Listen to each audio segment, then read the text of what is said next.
Welcome to Trivandrum. Thank you. This is a city where the ideas are very ambitious, the engineers are very talented, and every person you meet here will have an opinion about how to fix the world. It's a privilege to host Rahul Gandhi, the leader of the opposition in Lok Sabha, for this conversation on Kerala's IT and evolving, globally evolving technology stack. We are meeting today at Technopark. It's a symbol of our push into the future. Now, if you think about Technopark, this is one of the earliest technoparks in the country, inspired by the vision of late Rajiv Gandhi when he was pushing for telecom and technology evolution in India. Uh, Also, today we are sandwiched between two interesting days. Yesterday was the Employee Appreciation Day, and tomorrow will be the Women's Day. So, shout out to all women and, of course, employees in the room. And of course, you know that today we are also culminating the yatra by the opposition leader of Kerala. Rahul ji himself did the Bharat Jodo Yatra, where he did 4,000 kilometers across India over 146 days across 14 states. One thing that, of course, Shashi Tharoorji spoke about it. Journeys like that is what makes each discover one another. So today we want it to be a conversation. We just don't want it to be a question from us and answer from you.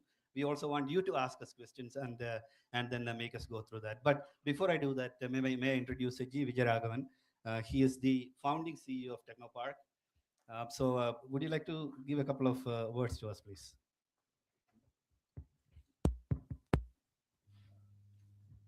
Good afternoon, and you hear me? Good afternoon, and thank you, Tony, for that opportunity. Just to say that I used to work with Keltron long ago when the cameras were being set up at, at the racecourse road, and that's when There's another mic here. I used to work with Keltron in the late 80s, and that's when the first cameras were being set up at Racecourse Road, and I had the opportunity to meet with your father at that time. Also, The CCTV ones. pardon? The CCTV ones. The CCD ones were all installed by Keltron. And then the first major computerization programs of which I was a part of. And then I had the opportunity to become one of the first employees in CDAC, where again we met and had the discussion with Mr. Pitroda and worked very closely with Mr. Pitroda, Dr. Bhatkar, and others. In a way, Technopark, if you look at the articles of Association of Technopark, is probably the same as of CDAC and CDOT at that time. And the objective was to create a new culture. And probably this is the first technology park, not probably, it is the first technology park in the country, but probably the first technology park which was set up for the purpose of economic development and job creation. Most of the others were with research in a focus. That is what made it different. And the interesting thing, when you walked into this building, you would have seen, and I jokingly say on the left, you have the left, which is Mr. Nayanar, who laid the foundation stone. And on the right, you have Mr. Narasimha Rao, Mr. Anthony, and Mr. Karnagaran, who came in for the inauguration. It continued through through multiple governments. Today, it is probably the single largest place for investments. If you look at the per square foot of investment in Kerala and foreign investment, employment generation, this is still the largest, probably not only in the state, probably in the country. Unfortunately, we have most of it done by government and very little of infrastructure done by the private sector, which is a big change that was there. So I had a few other questions, but Tony said no political questions.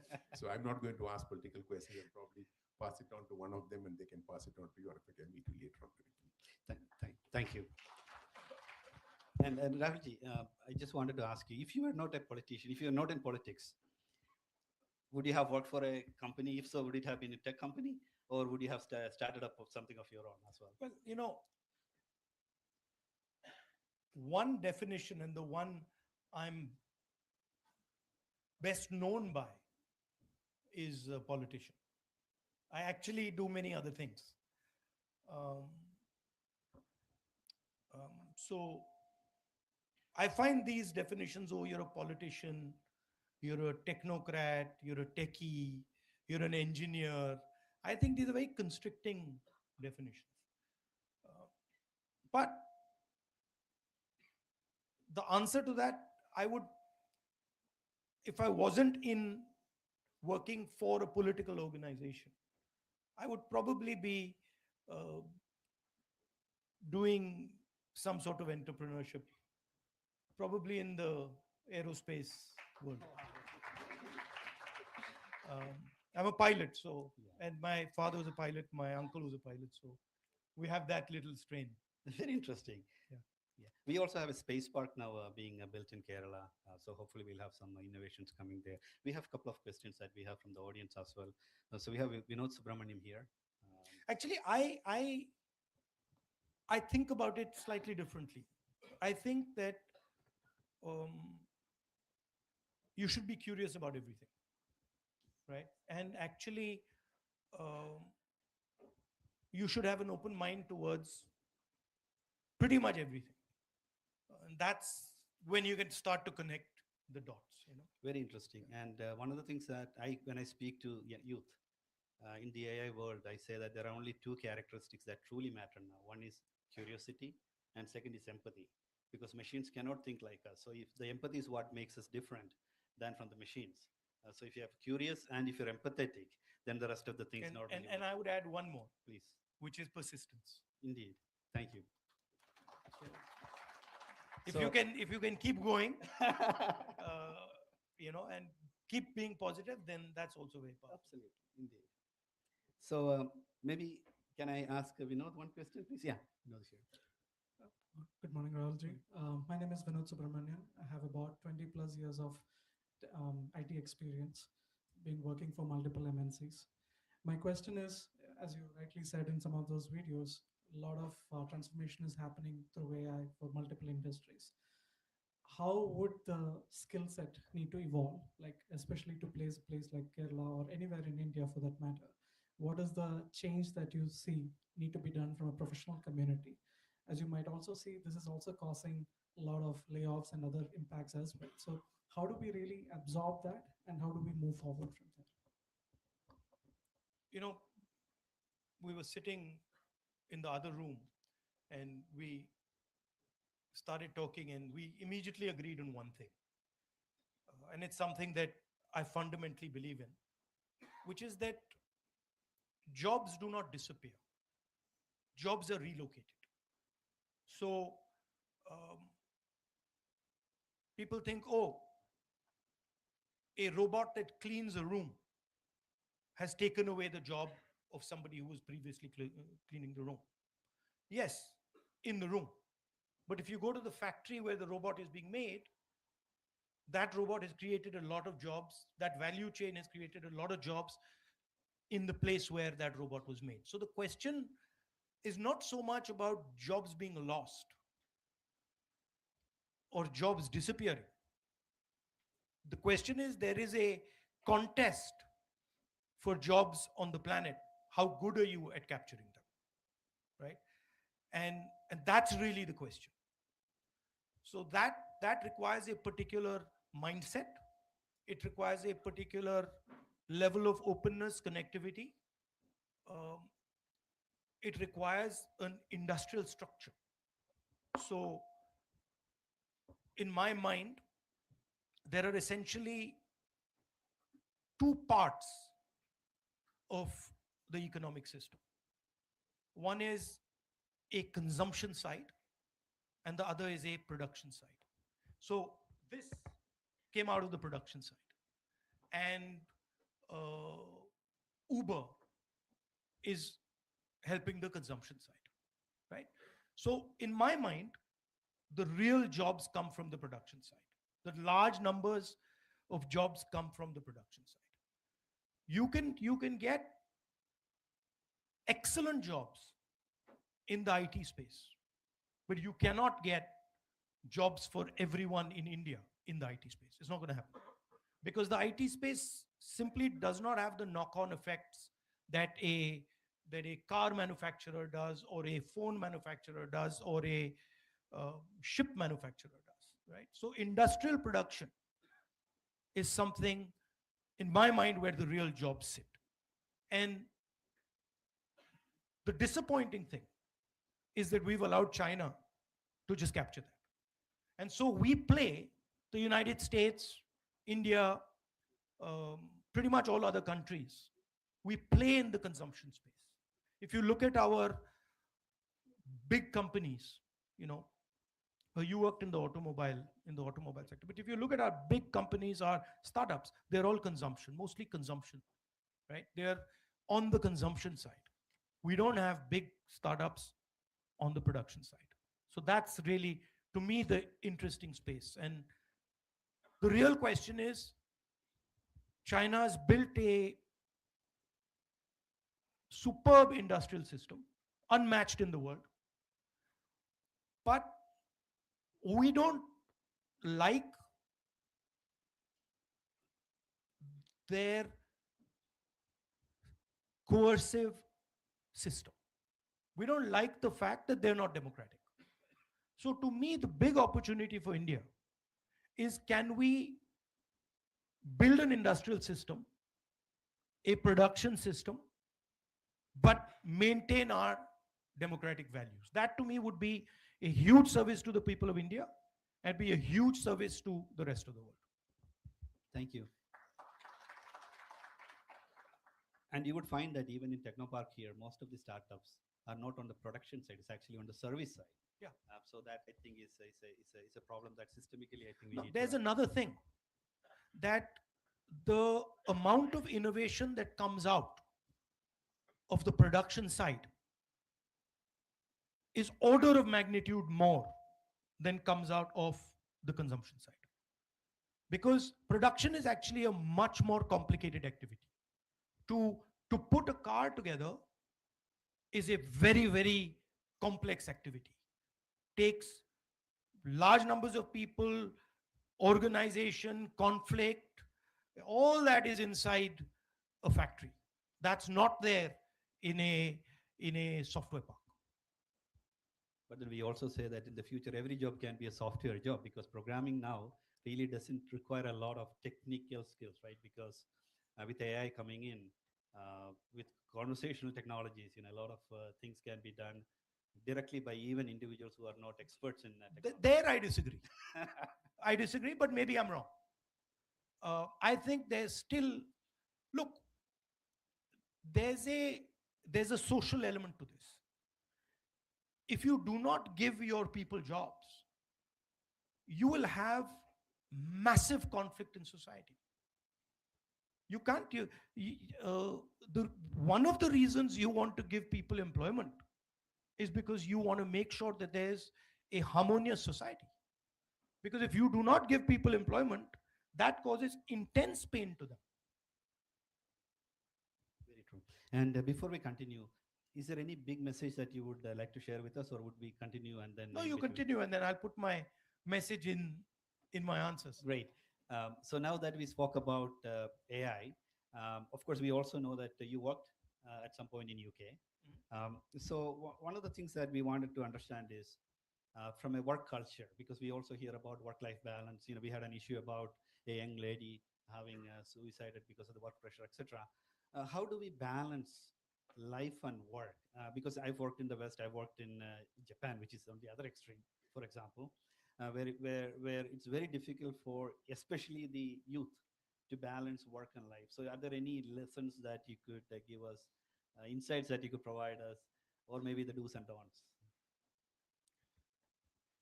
And sorry, and even more, your job today, what you do today takes a lot of time and effort from you, right? How do you balance it without getting burned out as well? Well, the first thing is the frame you use, right? So I can come here and I can say to myself, now I'm going to the tech park and I'm going to be working. Or I can come here and say, okay, I'm going to the tech park. There's a bunch of guys there. I'm going to have fun with them. So you can change by thinking about what you're doing. You can completely change the nature of what you're doing. I actually, most of the time, I don't consider my work. Most of the time, my work is uh, curiosity. I'm like, oh, how does that work? Even if I'm in a situation where it's quite mundane and quite boring, I'll always try and be like, okay, what is that person doing? Why is he doing it like that? So that allows me to transform the way I think about things. Um, I make sure that regardless of what happens, um, that before I go to sleep, I read a little bit, and even if it's 10 o'clock at night, 11 o'clock at night, midnight, I do some exercise. That I just 90% of the time I will do that. Very good. Thank you. I think, yeah, exercise is something that a lot of us probably lack. So, No, and people think that, oh, time is, you know, I don't have time for exercise or I don't have time for myself. Uh, Actually, it makes you very unproductive when you do that. So you're thinking that, oh, I'm going to save 1 hour by going to exercise. Actually, no. Actually, you're losing a lot of time by not doing exercise because you're inefficient, you're stressed, you're disturbed, right? And it's a culture. I remember when I was a child, um, I used to go to my grandmother's room, and every single day of her life, in the morning, I'd see her doing exercise. She had a yellow colored mat, and she would be doing exercise, for 1 hour. So I asked her, I said, Dadi, like every day you start like that? She's like, yeah, my father told me that. My father told me that in your life you should spend 1 hour minimum of physical exercise. I think that's a very good rule. thank you. Do you play any team sport? Yesterday you said that you play FIFA on on Yeah. VA. No, I used to play football. I loved football. I used to play cricket in school and hockey in school, but I loved football. And then I used to box in college. Uh, I used to do triathlons, running, swimming, cycling, and then now I do martial arts. I've always done martial arts Yeah, now some way or the other. now pickleball and paddle is becoming very very popular around here. Yeah. Yeah, so most of the places now you see that a lot of the team members are also playing that. We have a question from Deepa Nair.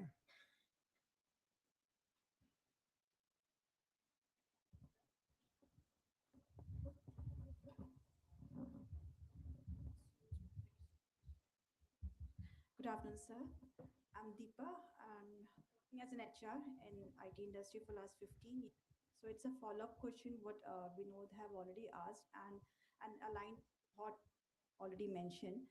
We have to create jobs. That is something we have to do. So I would like to definitely know from you, like what better policies we can have so that we have more career opportunities for our youth within Kerala so that we have a better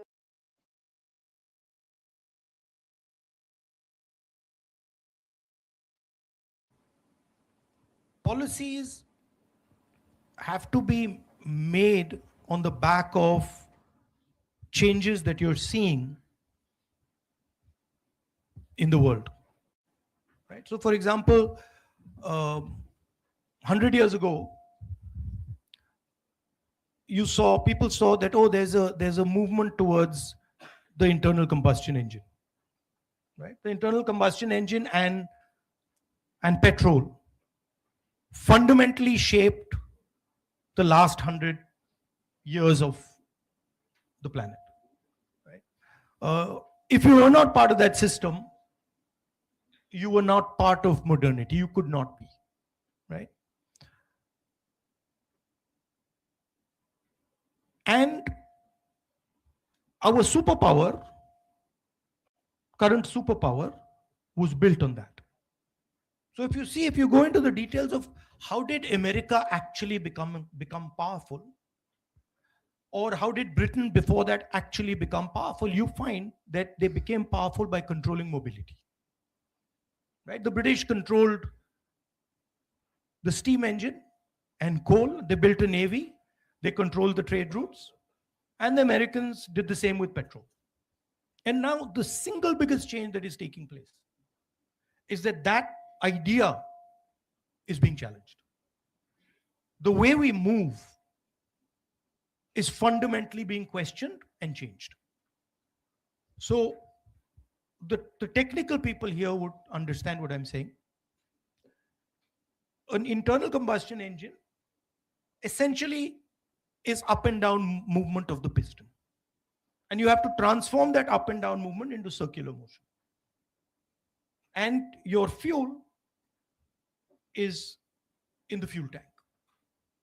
Now, something fundamental is happening, which is that we are moving to a world of circular motion. We are moving to the world of the electric motor. Everybody says, oh, there are drones, there are electric cars, there are electric trains, there are medical instruments. If you go into detail of what they actually are, they're essentially built on the same architecture. An electric motor is running a drone. It has a battery attached to it. EV is essentially a number of electric motors with batteries attached to it. What you see in pretty much everywhere where things are moving, the electric motor is somewhere and a battery is somewhere. The only difference between this and a drone is electric motors. This has a battery, this has a camera, right? If you were to, the drone is essentially this with mobility on it. So that to me is where the real powerful things are going to happen. If you go to Ukraine and you look at what is going on in the battlefield, you'll find that circular motion, the drone, is completely decimating the internal combustion engine. If you even look, for example, at what is going on now in Iran, you will see that we are moving, the military power is moving towards the battery, optics, and the electric motor. And who dominates these technologies? Not India, not America, not Europe, China. And that for us is a huge problem, because we are the only people who can make that transition. We are the only people who have the scale to make that transition. I think that the United States and Europe, as far as circular mobility is concerned, cannot compete with the United States, with China anymore. But I think that given the right policies, given the right vision, India can compete with the Chinese on electric mobility, circular motion. There are three technologies that are at the core of this, right? There is the camera, there is the electric motor, there is the battery, and then there is the software that brings them together. To me, this is the space where India has to focus and compete. Very interesting. Thank you. And like you said, I work. And if you do that, you will create order of magnitude more jobs than you can create in software, because this has thousands of components. This is not one factory that produces this. This is thousands and thousands of factories, connected factories that are producing this. So I want India to be there. I want India to be sitting. I want the Chinese to look and say, who the hell are these guys? Where have they come from? That's what I want, right? Right now, they're getting a free run. And that's what China did to the West. So, but again, the question that I have is a follow-on question on this. Is this a mindset issue that we have, or is it policies, or is it a mix of both, or different things? How do you see that?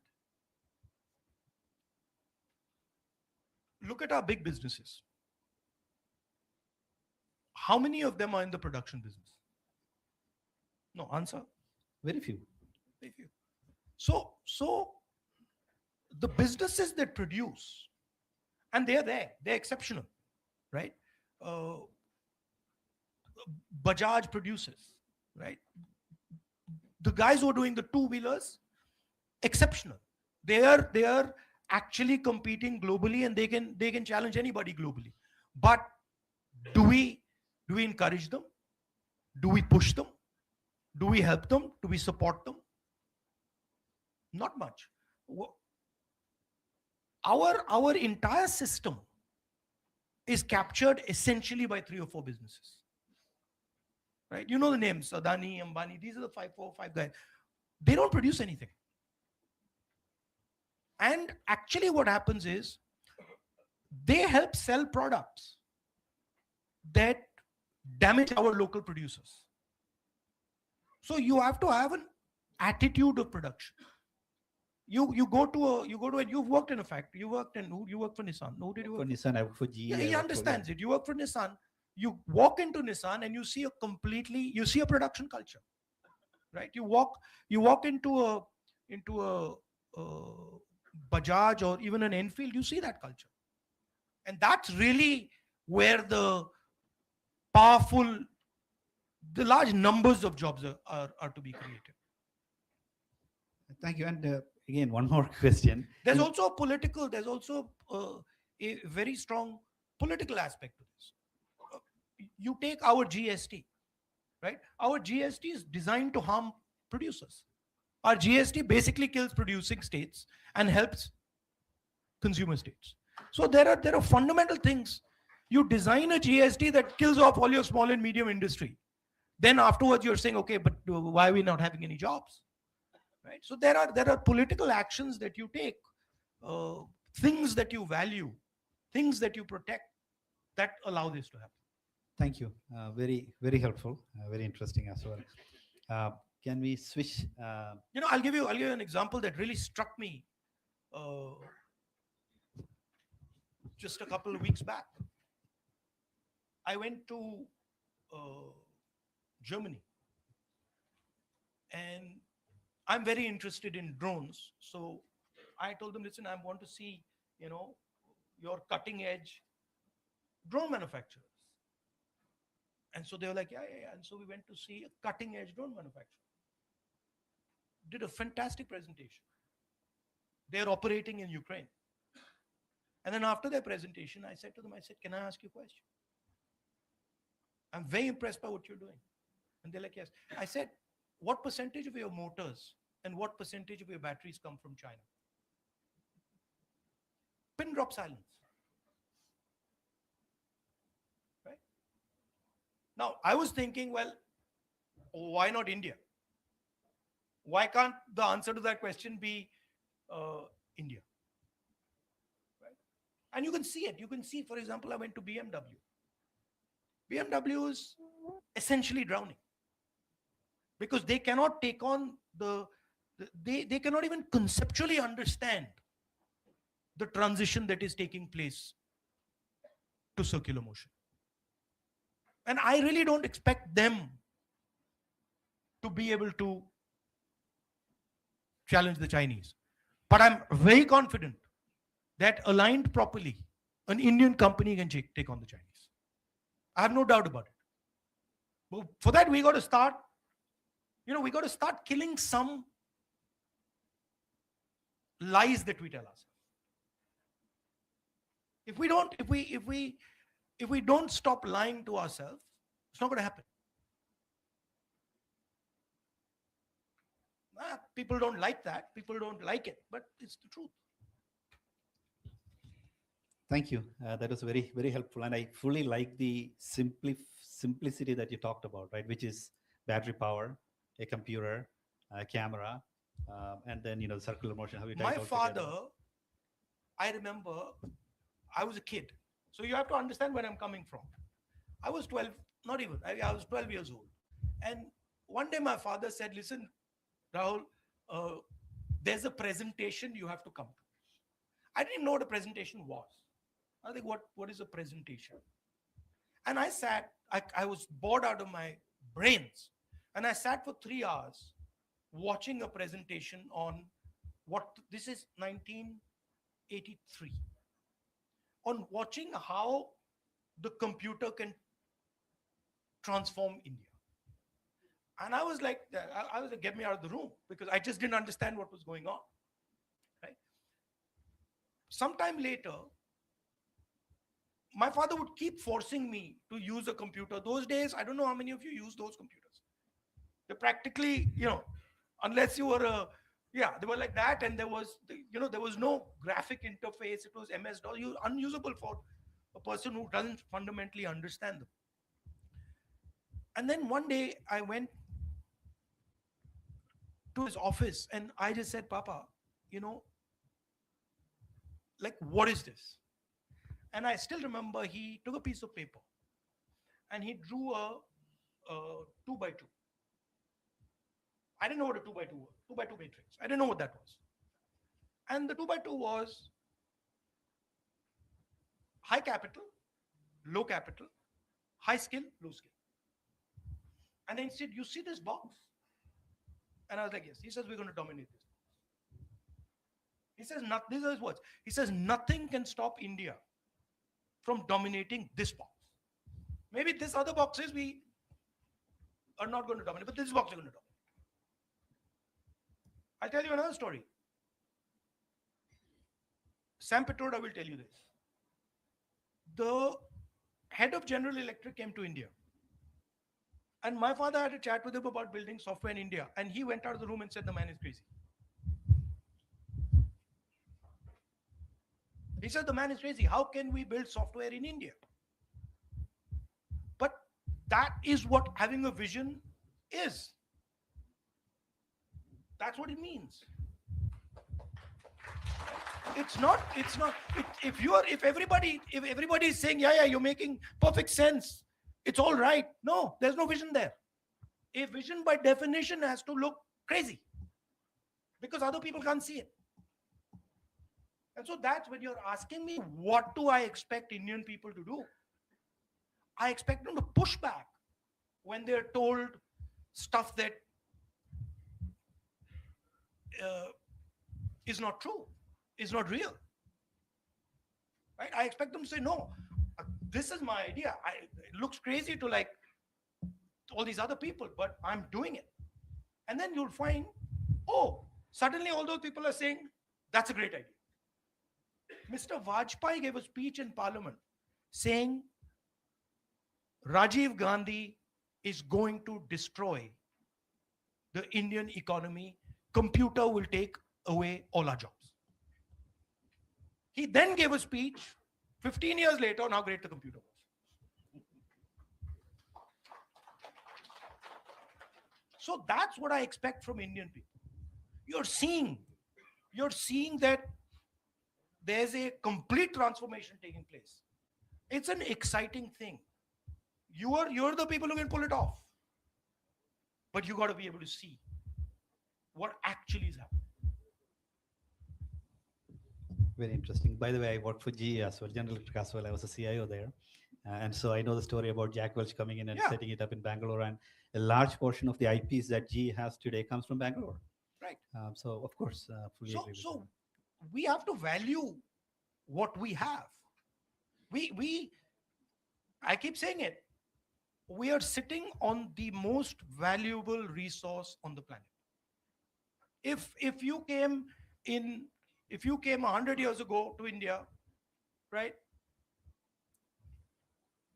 we didn't have this resource. The connectivity was not there for this resource. Everybody used to say, oh, population is the problem. Well, that's quite interesting because our population is what has given us data, right? This conversation is data. Who owns this conversation? Who owns this conversation? The cloud. No. This conversation cannot be transmitted without YouTube. So YouTube owns this conversation. So we have to be able to see that. Who owns our data?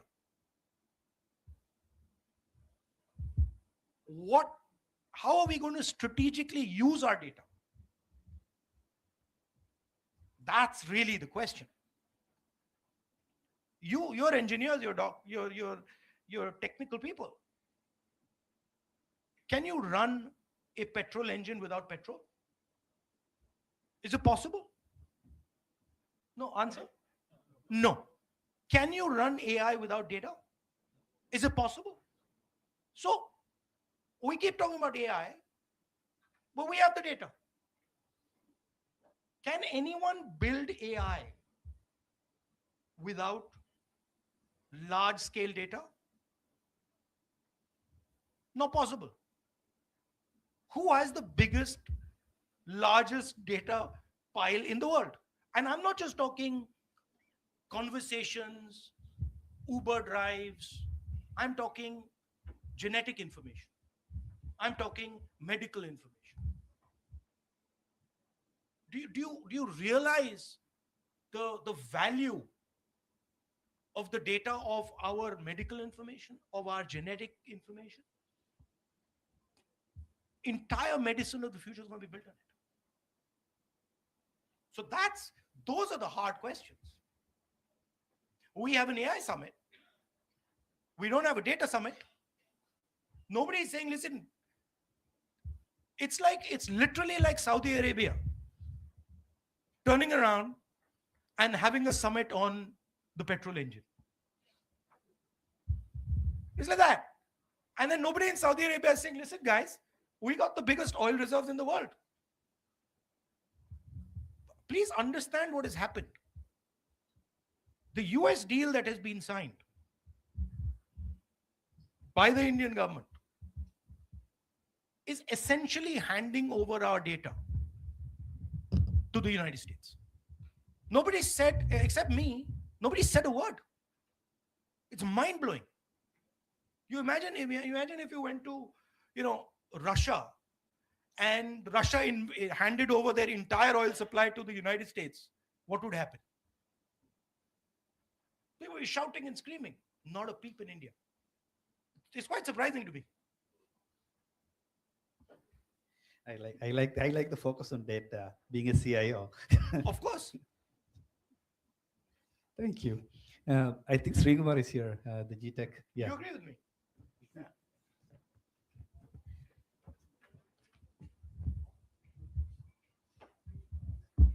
Very good morning, Rahulji. Welcome to Trivandrum. I just wanted to use just upon the topic of data right now with AI, with innovations, with technology, the buzzwords now.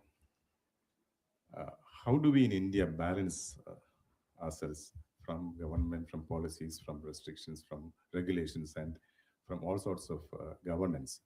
How do we regulate and how do we balance between the innovations that are happening in technology to the data protection and citizens' digital rights?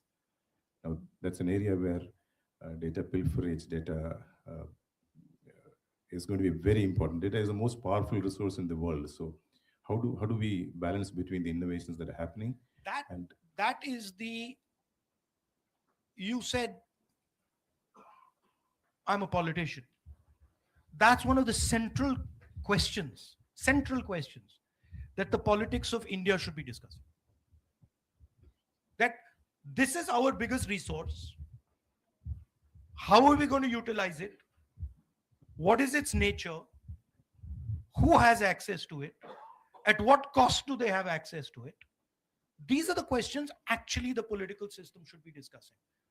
Not whether, what we should eat and what we should drink and whether cow urine is good for you. Yeah. Right. So it is actually it's a democratic exercise. It's a listening exercise, because really nobody has the answer. If I tell you, listen, this is how you should use the data, that's nonsense. But it is a conversation. It's a conversation with our businesses, with our people, with the multinationals of the world, with the Americans. It's a conversation, right? And it is the most powerful conversation India can have. I mean, if in that deal, India had turned around and said, listen, this is all fine, but our data is the most valuable data in the world, I can guarantee you there'd be no taxes on agriculture. There'd be no taxes on small and medium business. There'd be none of that. You have to, when you're negotiating and you all are negotiators. You got to know what you got. If suddenly Saudi Arabia goes and negotiates and has forgotten that it has oil, what the hell are they doing? Right? So you first, before you go into a negotiation, you got to say, okay, what do we have? I can tell you straight away, we have brilliant people, more than anybody else. We have huge diversity, so we can understand many different things from many different angles. We have the largest pile of data on this planet. We have the best engineering talent. We have the best medical talent. Kerala produces the best nurses. Now come and negotiate. Don't come and negotiate with me without having a clear understanding of what I got on my side. That's how it should be done.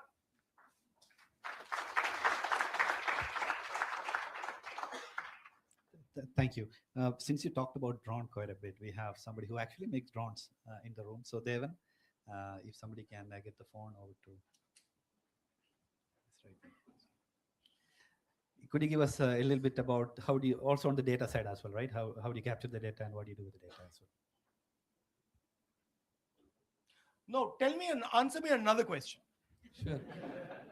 What do people like me need to do for you to compete with DJI successfully? Answer me that question.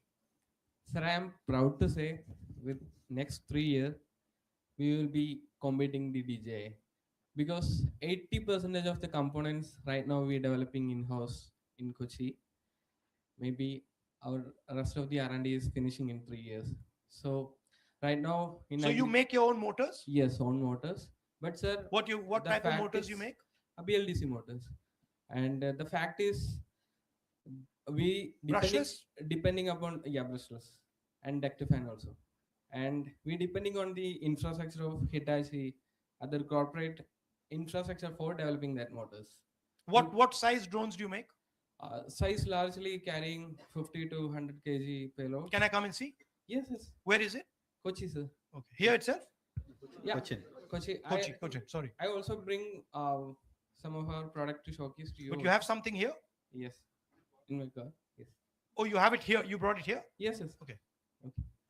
Happy to showcase you, sir. Okay. No, sorry, you were asking. No. We just want to. No, please. It's your floor. But no, we also want to see because you're working on the agriculture. But field as well. I'm gonna call you on that. Yeah. 3 years from now, I'm coming and seeing that you've knocked down DJI. You're not getting away simple, right? Yes, I'm sure, bro. No, Yeah, I'm coming. you I'm got it. coming 3 years to see. We'll note it down. Thanks, Evan. Unless you wanted to add something about the agriculture use cases and data or something that you think is relevant. Yeah, sir. Actually, we are 5 years old company. So myself, Devan Chandrasekhar, I'm the founder of Fuselage Innovations, and we are the National Startup Day. We are the one of the national startup awardee from Honorable. How many people? 43. Total. 43 people working. Yes, 43 people working. All are from. And you Kerala. designed them yourself? Yes. Quadcopters? Yeah, quadcopter. And for marine innovation also we are working for handling the heavy payloads in marine through cranes, Right. lifting the heavy payload on an average 10 tons. That is also we are working with the How do you react to what I said about circular motion and the electric motor? electric motor. Actually, we are in-house around from 70 kV motors. So we are No, I mean, I was saying that we are seeing a revolution in circular motion, Okay. that we are going from the petrol engine to the electric motor. Okay. How do you think about that?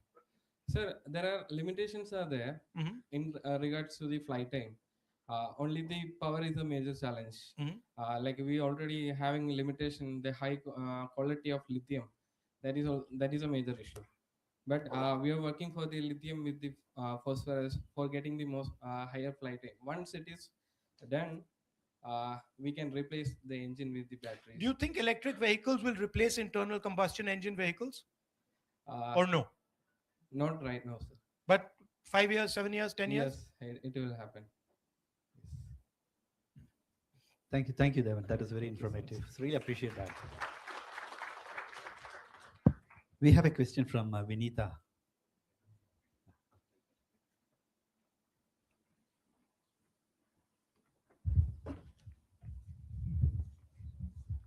Hello, Rahulji. Wonderful to see you here in Trivandrum. I'm Vinita, part of startup ecosystem in Kerala. My question is that we did speak a lot about some of the best talents available in Kerala and in India, but a lot of STEM drain does really happen. It is a fact. And over a period of time, we've tried probably to make them stay through developing our startup ecosystem, but even then, we still have those challenges being seen, like we're still a consumer state and the production is absolutely not happening, just like you said. How do you think some of the these challenges can be overcome over a I period mean, of time? I think it's an attitude. Um, and the government has to provide an ecosystem, an architecture for you to produce. It's much the government the government doesn't have to provide you as much support in software as it has to provide you in production. That's a much more difficult, complicated thing to manage. So government has to understand these things. Government has to have a strategy on these things. Government has to know, or at least guess, where things are going to move. You know, the reason I was telling you about that conversation with my father was because he understood that things are moving there. Software is going to give us that quadrant on that piece of paper. So the government has to have that type of a sense that, listen, this is where we are going, right? And uh, directionally, we need to be aware. I'll tell you a story. You know, my friend here, um, who makes drones, I'll tell you a story that just will explain to you how government behaves when it comes to these things. You know, I think it was about maybe 2015, 16. SPG director called me and said, uh,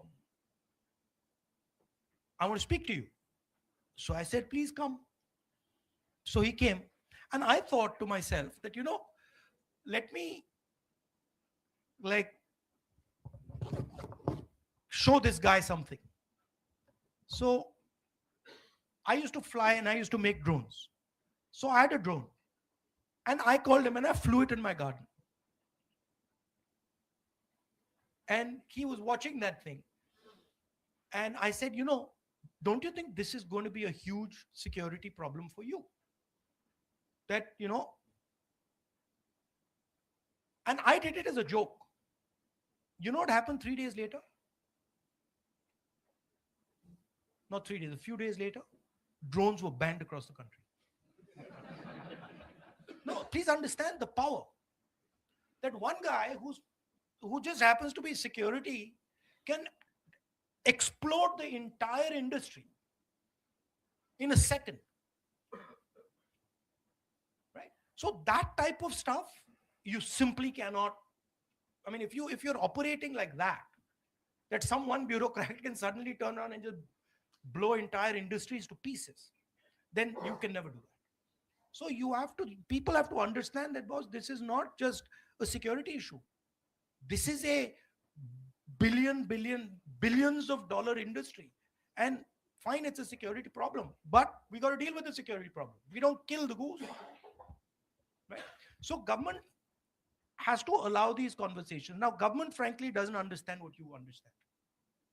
So the conversation has to be with you, not with some government bureaucrats who are just talking to each other. It's got to be strategic. It's got to be give and take.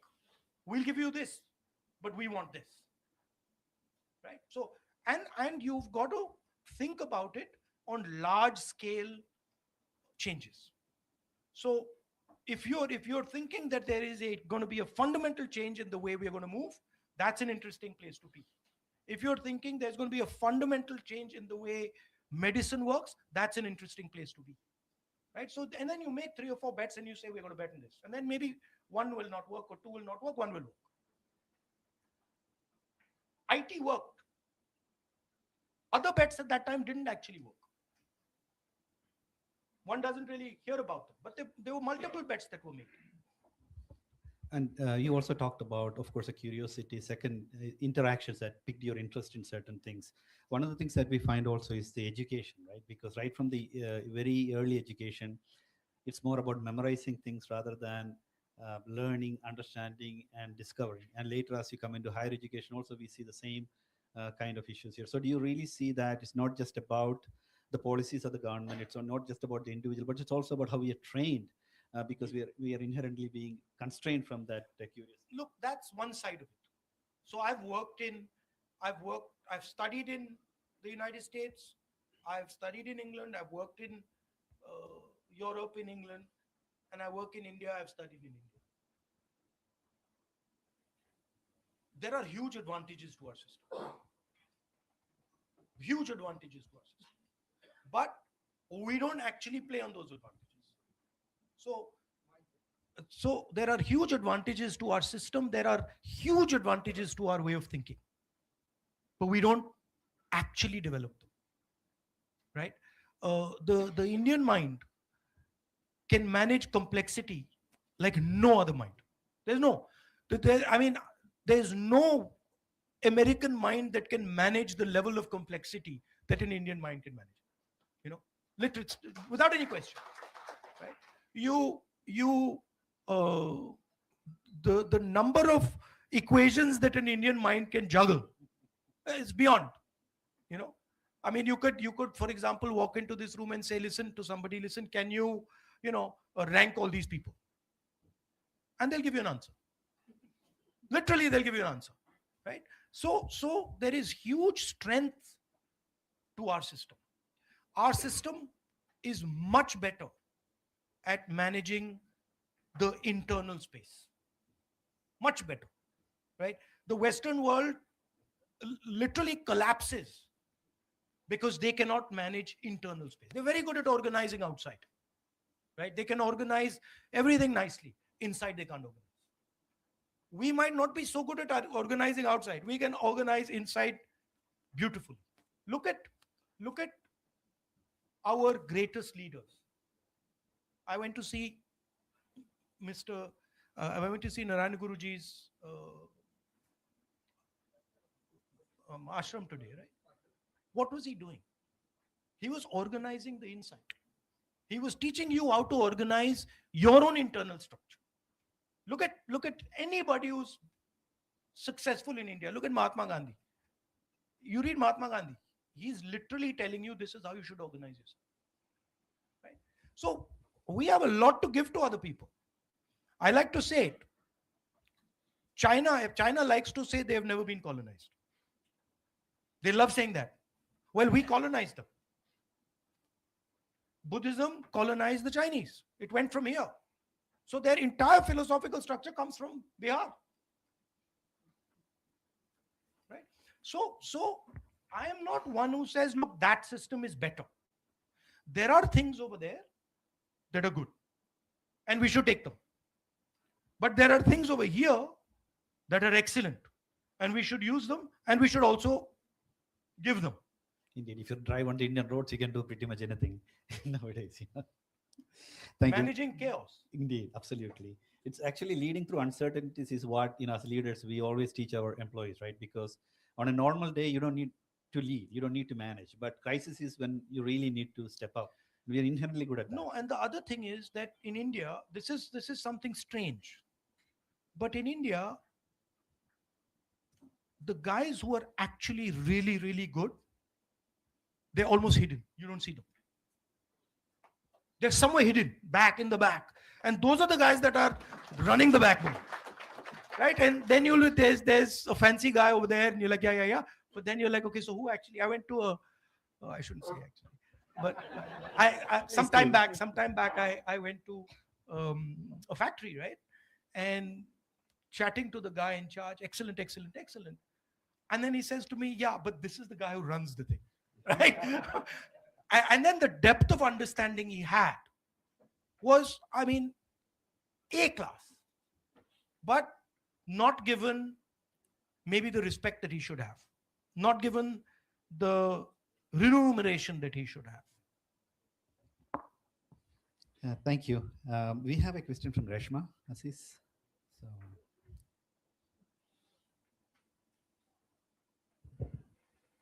Hi, Rahulji. I'm Reshma Aziz. I'm having 16 years experience in the IT industry. So tech employees often face challenges with long working hours, insecure policies, contractual insecurities. So should there be a better policy? Should there be stronger policy to secure them? I mean, that's the simplest question. Yes, they should. You couldn't give me a, yeah, they should. Uh, Absolutely should. You let me off really easy there.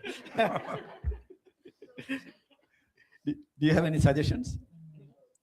No, I suggest to have stronger policies to support the employees. No? And what about from the women's side? Is there something that we can do that would improve your situation?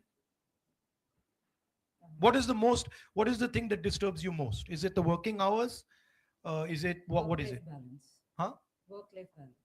Work-life balance. Yes. So how many hours a day are you forced to work? Uh, 8 to 10. Okay. But I mean, 8 hours not bad. I'm lucky if I get 8 to 10.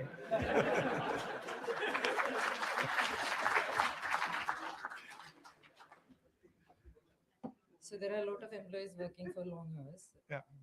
So work-life balance is one of the things. And what do you do in your non-work time?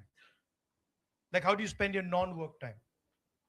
So Do you have like a hobby? Do you have children? How do you do that? yeah, I have a company of my own. I'll work in that, and I'll manage the family. And what does the company do? We are into contract staffing, business. Okay, software contract staffing. And what's the most difficult part of your job? Uh, I love I love all the part of my job. There's nothing difficult for me, but it is difficult to manage the family and job. That is where I find a challenge sometimes. Thank you, Reshma. Thank you. It's actually quite interesting, and I think you already answered that earlier, right? If you enjoy your job, then a lot of the times, it really doesn't look like something that is stressing you out, right? But it's about how you manage your time, prioritization, and small tricks like that. So we've seen some of that as well. No, but the challenge actually is liking something you don't like. Like getting to like something that you don't like. That's where it gets interesting. Yeah. That And- you say, okay, I don't enjoy this, and then you start to look at it carefully, and you change the perspective, and you say, actually, I quite like it. And one other thing that we found is that when you're not learning new things, that interest kind of starts waning. So we always try to figure out new ways, like changing jobs, cross learning, new trainings, and things like that. So you kind of keep the interest at a level, so that then that stress really doesn't affect. Because if you do something that you, like you said, don't like, even for a short period of time, that kind of stresses you out way more than doing something that you enjoy for longer hours. Yeah. I also find that if you do many unrelated things, you get a lot of cross fertilization going on between things that you do. So, for example, if you study history and you do software design and you're interested in hiking and you're interested in multiple things, you suddenly find that actually that thing from this space is helping me in this space. Elasticity, right? So I like to keep it as wide as possible. Even, for example, if I read, people ask me, oh, what book are you reading? I don't do it like that. I'll get interested in an area and I'll be like, okay, that's an interesting area, and now let me read in that area. So or even sort of, I find martial arts gives me huge information on how to deal with things, right? Principles over there, for example, of balance, of force, they're applicable everywhere. So I like to have many things that I'm doing, and Whenever I talk to my nephew and niece, I always tell them, listen, the more things you're doing, the better. Don't get into, don't just, you know, I mean, be good at it. So don't just do it and not be good at it. But if you can do, you know, 5, 6 things and be reasonably good at them, then they all start to add up. Indeed, especially as you grow up, right? Because when you learn your peer's job, it's much easier to move up in your career if you're in a job versus just knowing deep about what you do. So we have different management styles around that, right? Liju had a question. Liju John. So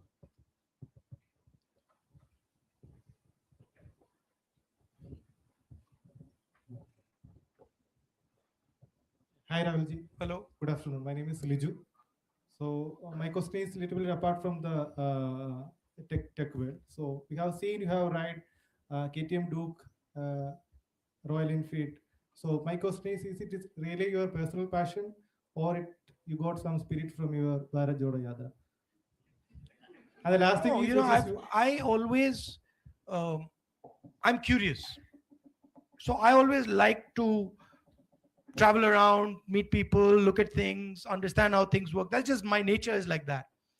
And so I used to do cycling actually, long distance cycling. But nowadays, long distance cycling not possible for me because my security people it becomes ridiculous, right? If you're cycling and then you have these escort cars, it just doesn't work. So I can't do that. Um, and so I like the idea of uh,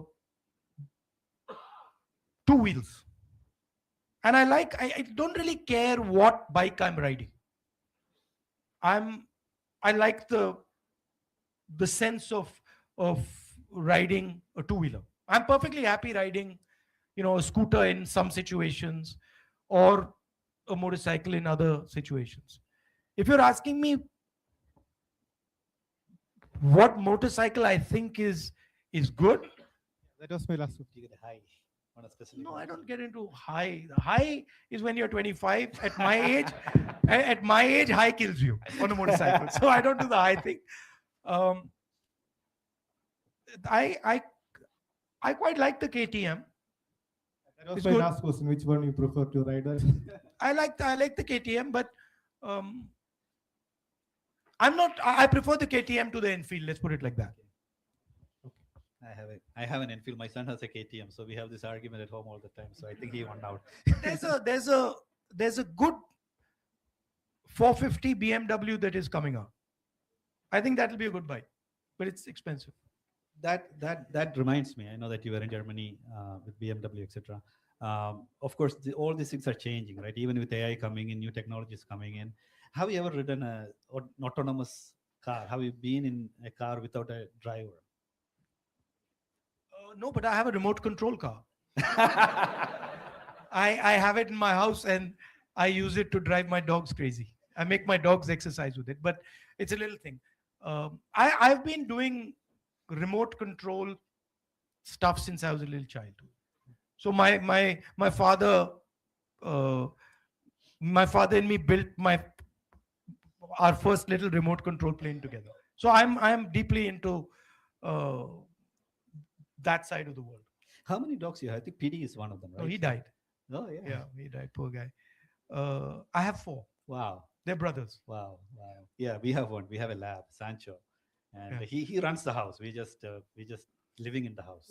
I think. Yeah, it's true. My guys are they're quite naughty. Yeah. Uh, Something to look forward to, right? Going back home. yeah, yeah. So No, I think I one of my favorite lines of Mahatma Gandhi, and I really resonate with that, is that something to the effect of, a people or a country that does not um, respect animals and respect all forms of life has a long way to go. So I don't restrict kindness to human beings. I think one should be kind and gentle to all beings. You know, so that in fact, as I become more experienced uh, in politics, I think in life also, you have to start making some basic rules for yourself. You know, when you're young, the rules can be 5, 7, 10 rules, and then slowly you find that okay, now I'm centering down to 1 or 2 rules. And so I find that in my life and in my politics, the 2 rules that I am, they are becoming my central rules more and more, are, as you said, non-violence and compassion towards other people, understanding other people, uh, and truth. So I find it very uncomfortable. In my job, I was told when I started, and many of my politician friends used to come and tell me that, listen, truth and politics don't go together. I was always told that. I've heard that too. And I am out to prove that it does. I hope you win. I hope you're successful. No, it doesn't. I mean, it doesn't matter. It's a framework I use, and it works for me fantastically. I mean, it like literally works for me um, in ways that I never ever imagined. One thing that again I find politics in India is, we tend to put people in boxes, stereotypes, and then we don't really think across lines on ideas and thoughts, right? It's about who said it versus what is being said. It's quite a bit of that I find quite unnerving. In India, one of the weaknesses of our system is that we box everybody, right? We love to create, oh, she's a woman, oh, he's so and so, oh, and we like to create that box. But people are not in boxes. People are, I mean, you cannot fit a person into a box. So I know we're running out of time. Rahulji has been very nice with us. So what I will do is we'll have one more audience question, and then probably we'll wrap up, unless, of course, we want to have more. So we have a question from Ganesh Kumar, IBM. Yeah, that's there. So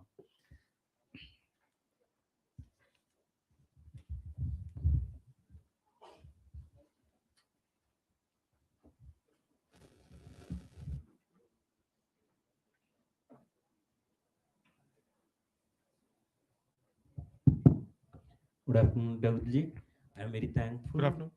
Because Rajivji bought telecom and computer revolution in India. I got benefited. And after that, Manmohanji bought economic revolution. I got benefited that. So if you have given an option to choose a technology or a mission, like digital payment or something like that, what would you choose for? What did you choose? I mean, broadly, I answered the question. I would be thinking about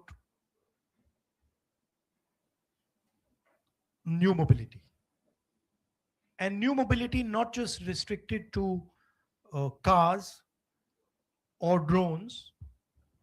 New mobility across the board.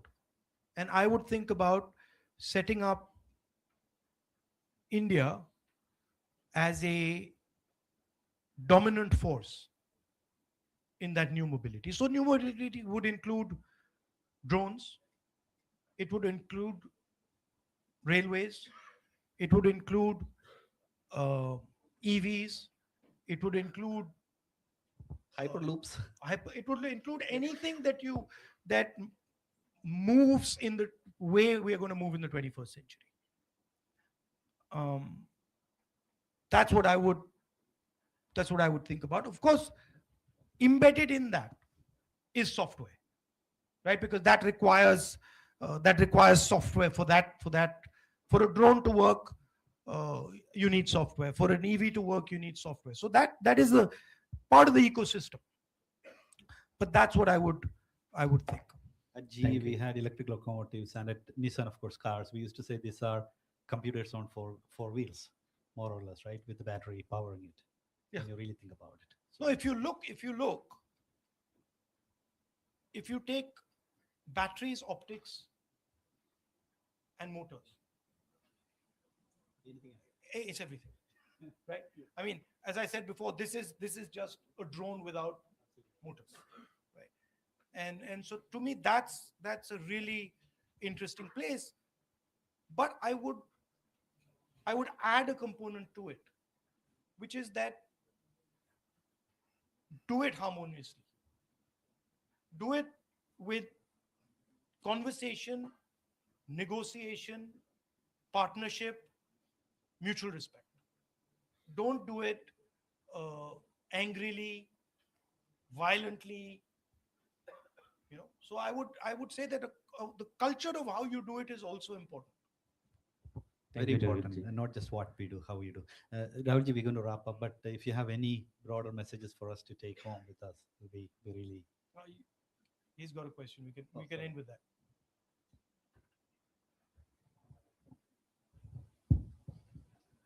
Good afternoon, Rahulji. My name is Pius Verghese. I have a question.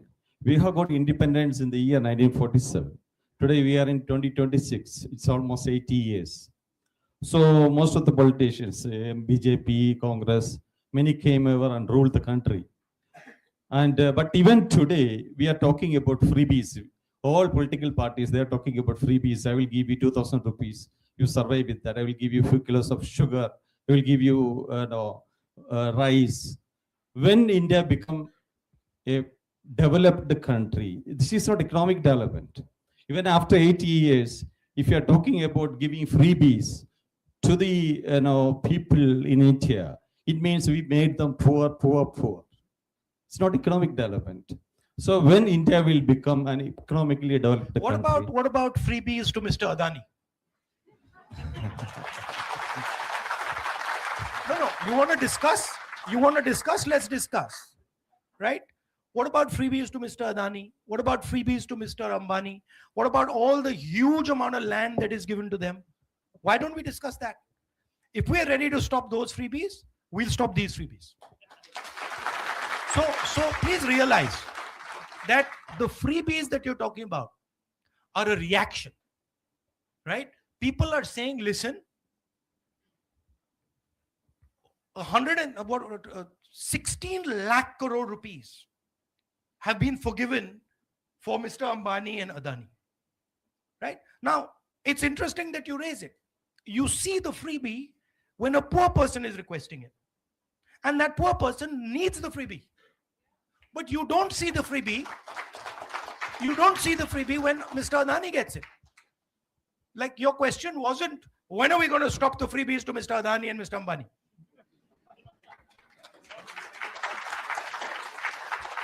Right? So when you're looking at a political system, you got to look, I love all Indians. That's my starting point. I even love the people who hate me. Okay? So for me, what I am looking for is a win-win. Now, if we're going to have a conversation about freebies, then let's not have a conversation about only one side of the equation. Right? And let's not try and paint it as if there's only one side of the equation that's getting the freebies. Because that's not true. The amount of freebies that Mr. Adani and Mr. Ambani and 5-7 of our big businesses get is order of magnitude. Order of magnitude. Not 10 times, not 50 times, not 100 times, thousands of times what our poor people get. That's a fact. And nobody can get away from it. Right? So I'm more than happy to remove all freebies from poor people. But then you got to remove all freebies from the likes of Mr. Adani and Mr. Ambani. Thank you for your question. Thank you for the Good question. And on that note, Rahulji, shall we sum up? And yeah, I just want to conclude. First of all, I need to conclude because we've got to. First of all,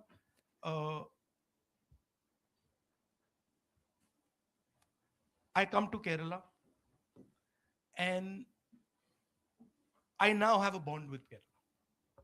It is not a Kerala loves you too. No, I'm serious. See, you don't understand the depth of it. I'll tell you why. And I feel this, right? Because when I was under vicious attack, the most vicious, unfair attack, Kerala embraced me. That I'm not going to forget. I cannot forget ever. Many people embraced me, but Kerala embraced me. Right? So that's the first thing. The second thing is that I've learned a lot from you. I've learned about respecting people, about respecting other cultures, about being affectionate to people, about even how you do your politics, how you run your hospitals, how you do even your political meetings. I've learned a lot from you. So I have a debt of gratitude towards you. I'm a debtor to the people of Kerala. Okay? And so for me, I'm not partial to one Keralite or another Keralite. For me, all Keralites are the same. And I'm interested in being your partner in helping you achieve whatever you choose to achieve. It's your journey. These are your decisions. But I would like you to know that I'm there to work with you, to help you in whatever way I can. Finally, your history, your tradition, your giants like Narayana Guruji are guides. In our culture, a guru is given a exalted place. They're national gurus. They teach our country the direction in which we should be going. Their ideas, of course, are embedded in our constitution and are embedded in our democracy, but they are like lighthouses that, this is where we should be going. And that, when I speak of a Narayana Guru, he is actually a person, but he reflects the spirit of Kerala. He only became Narayana Guru because he reflected the spirit of the people. The rebellious spirit. Yeah. And he only became what he became because he expressed your spirit. And I want that the people of Kerala, young, old, male, female, poor, rich, always express freely and openly the spirit of Kerala. Thank you very much. I really appreciate. Thank you for inviting me here. It's an honor and a pleasure. I had a very nice time.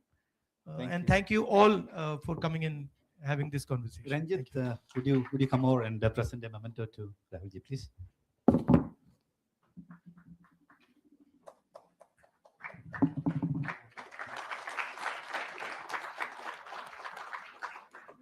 Thank you. I see your dog here.